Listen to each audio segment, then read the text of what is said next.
Updated the 25th of April 2018, 15:05 Australian Eastern Standard Time. A ruptured anterior cruciate ligament. It's a common injury amongst AFL players and one of the hardest to overcome, mentally and physically, for a young, emerging player.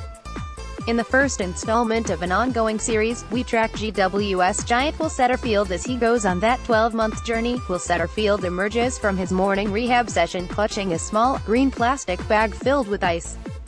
He sits down and applies it to his left knee, but there's no reason to be concerned, it's just one part of his meticulous recovery process. Some parts are simplistic, others are more scientific. I had my mind set on playing and now I have to wait another year. That's probably the most challenging thing, Setterfield said. The 20-year-old has had a luckless start to his AFL career. Taken by GWS at number 5 in the 2016 draft, he has managed only 2 senior games for the club after an ankle injury derailed his first season. In February 2018, he sustained a season-ending knee injury in the Giants' first practice game of the year against the Sydney Swans.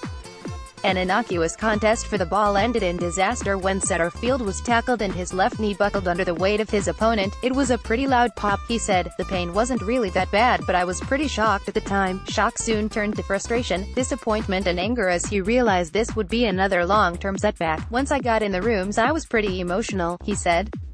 Going into preseason I didn't miss a session. I was pretty excited for this year and bang, something happens again.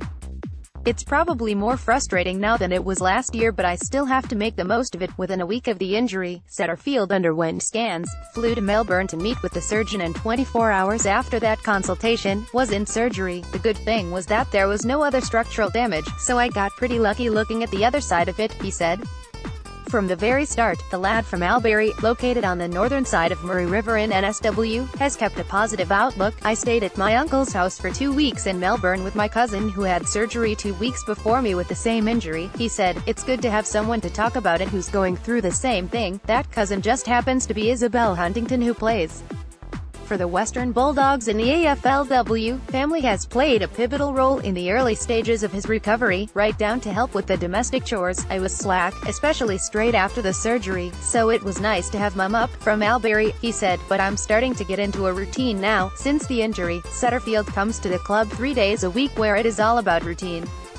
Physically, it is a slow process, going up and down stairs. I'm not very good at that, Setterfield said. But right now, it feels really good. You almost get it in your head that you'll be running soon even though you can't.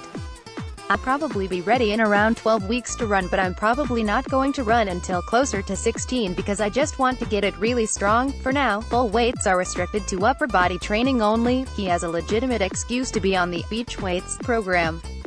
After his surgery, Setterfield's immediate focus was on straightening his leg and building up to those first steps. There wasn't a lot of exercises that I could do, he said. Once I came back to Sydney, I was walking without crutches. I could almost walk after 10 days, but I took an extra few days. Long journey back to the top since then. Setterfield has started a closely monitored program which includes weights tailored for rehab. Beyond the physical, the club provides a full range of support to the highly regarded midfielder. Welfare officers ensure he is mentally dealing with this setback. Medical staff map each stage of his recovery and dietitians ensure his diet is catered to his current needs. The club feel it is in their best interest to get the young player back on the ground as quickly and safely as possible. The Giants have had their eye on him since he was 13 when he was signed up to the club's academy. Just as the newest NSW AFL club showed interest in him at an early age, Setterfield knew early on that football was the chosen sport for him. Growing up as a country kid you always play a range of sports, but footy was always the main one, he said. For now, Setterfield is applying himself to his rehab like he would a match. He is also looking forward to the next stage involving more hydrotherapy as he follows a holistic recovery path. Just to do something different other than walking around in the gym would be nice, he said. I'm just trying to improve the other parts of my life, and keep myself busy and keep my mind ticking along. Now, 2 months has ticked along as the promising young footballer continues his quest to be back playing in the AFL in 2019. ABC News will continue to track the progress of Setterfield as he aims to complete his recovery by next season.